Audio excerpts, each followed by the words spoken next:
నెల్లూరు జిల్లా కోవూరు మాజీ ఎమ్మెల్యే నల్లపరెడ్డి ప్రసన్నకుమార్ రెడ్డి నివాసానికి వెళ్లి వారి కుటుంబ సభ్యులను పరామర్శించారు మాజీ మంత్రి కాకాని గోవర్ధన్ రెడ్డి.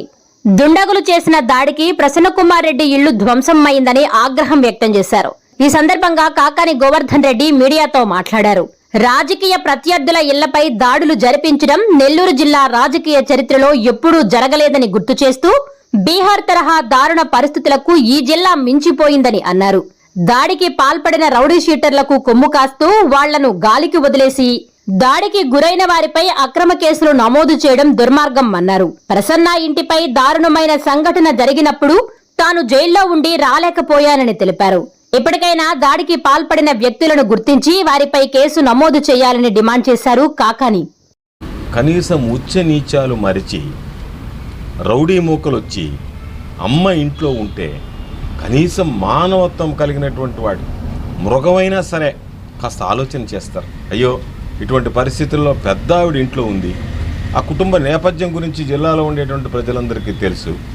ప్రసన్న ఇంట్లో లేడు, ప్రసన్న బిడ్డ రజత్ ఇంట్లో లేడు, కుటుంబ సభ్యులు ఉన్నారు. అటువంటి పరిస్థితుల్లో ఆ ఇంటి మీద దాడి చేసి చూస్తే పాపం ఆ ఇల్లు మరలా తిరిగి పునరుద్ధరించుకున్నారు. వాళ్ళు కొత్త ఇళ్ళు కట్టుకున్నట్టుగానే ఉంది పాపం వాళ్ళకి. ఇంత దారుణమైనటువంటి పరిస్థితులు నెల్లూరు జిల్లా రాజకీయాలు ఎన్నడూ చూడలేదు. కాబట్టి కొత్త పరిచయం చేస్తున్నారు.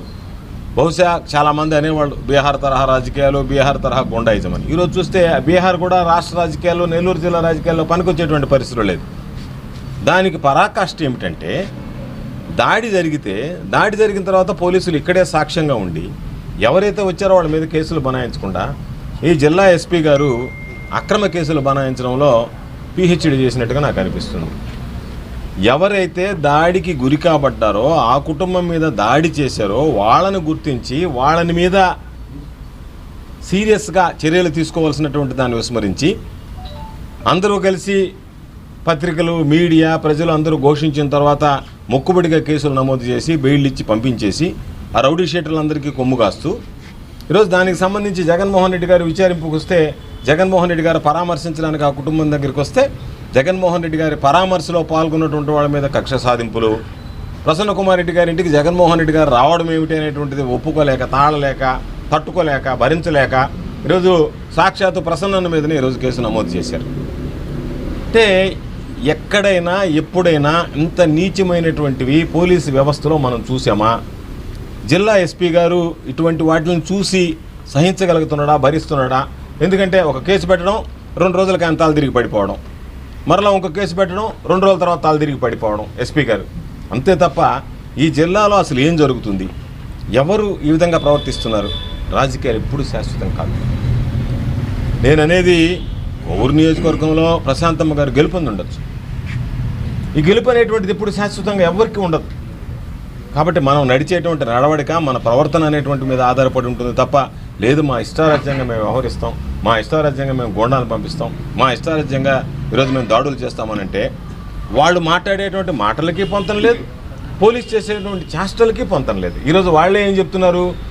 మాకు సంబంధించినటువంటి మా పార్టీ వాళ్ళు కాదు అని చెప్తున్నారు. మీ పార్టీ వాళ్ళు కాకపోతే, మీకు సంబంధం లేకపోతే ఈ జిల్లా ఎస్పీ ఎందుకని వాళ్ళ మీద కేసులు పెట్టడానికి వెనకాడుతున్నాడు? ఎందుకు వాళ్ళ మీద కేసులు పెట్టడానికి భయపడుతున్నాడు?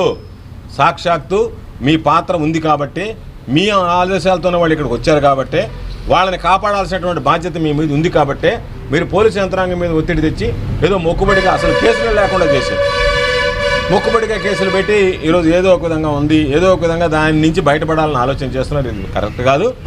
గతంలో మీరు వైఎస్ఆర్ కాంగ్రెస్ పార్టీలో ఉండొచ్చు, ఆ తర్వాత మీ నిర్ణయం ప్రకారం మీరు మారి ఉండొచ్చు.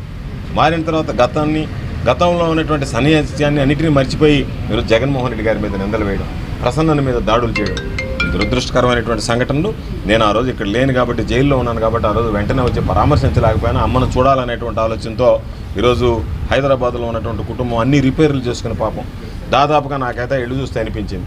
మొత్తం ఏ వస్తువు కూడా నిలవకుండా పగలగొట్టారు. అంటే మానవత్వం అనేటువంటిది ఉంటే, మనుషులైతే అమ్మ ఇంట్లో ఉంటే కనీసం చూసి వెనక్కి వెళ్ళాల్సింది, వెనక్కి వచ్చి చూసి మిగతా రూములన్నింటినీ దాడి చేసి ఆమెను భయకంపితులు చేశారు అనేటని ఎంత దారుణం, ఎంత పైశాచికమైనటువంటి ఆనందాన్ని పొందడానికి మీరు ప్రయత్నం చేస్తున్నారు అనేటువంటిది అర్థమవుతుంది.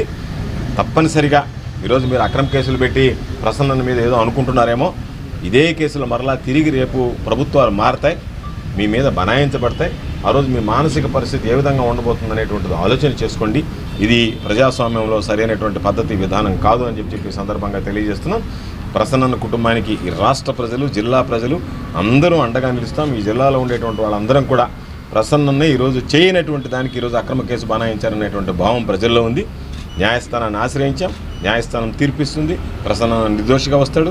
కాబట్టి భవిష్యత్తులో కూడా దయచేసి నేను కోరుకునేది ఇటువంటి సాంప్రదాయాలను నెలకొల్పడం మంచి పద్ధతి కాదు. నెలకొల్పకండి. దానివల్ల నష్టం మీకే ఎక్కువ జరిగింది. ఈరోజు సమాజం ఏమంటుంది అంటే, ఏమయ్యా ఇంత దారుణమా, ఇంత దురదృష్టమా, ఈ విధంగా దాడులు చేస్తారు, ఈ విధంగా కూడా దాడులు చేస్తారు అనేటువంటి మాటలు మాట్లాడుతున్నారంటేనే మీరు పలచనవుతున్నారు. తెలుగుదేశం పార్టీ ఇంకా భవిష్యత్తులో ఇంకా మరలా తిరిగి వచ్చేటువంటి ప్రసక్తే ఉండదు. మీరు శాశ్వతంగా తెలుగుదేశం పార్టీకి సమాధి కడుతున్నారు ఈరోజు మీరు చేసేటువంటి చేష్టల వల్ల. ఈ రాష్ట్రంలో ఇంక చంద్రబాబు నాయుడు ఓటమి అనేటువంటిది మర్చిపోండి, చంద్రబాబు నాయుడు అనేది మర్చిపోండి.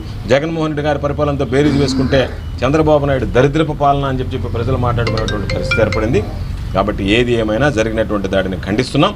పోలీసులు ఎప్పటికైనా ఎవరైతే దాడికి పాల్పడ్డారో వాళ్ళని గుర్తించి కఠినంగా చర్యలు తీసుకోవాలని వైఎస్ఆర్ కాంగ్రెస్ పార్టీ పక్షాన్ని డిమాండ్ చేస్తుంది.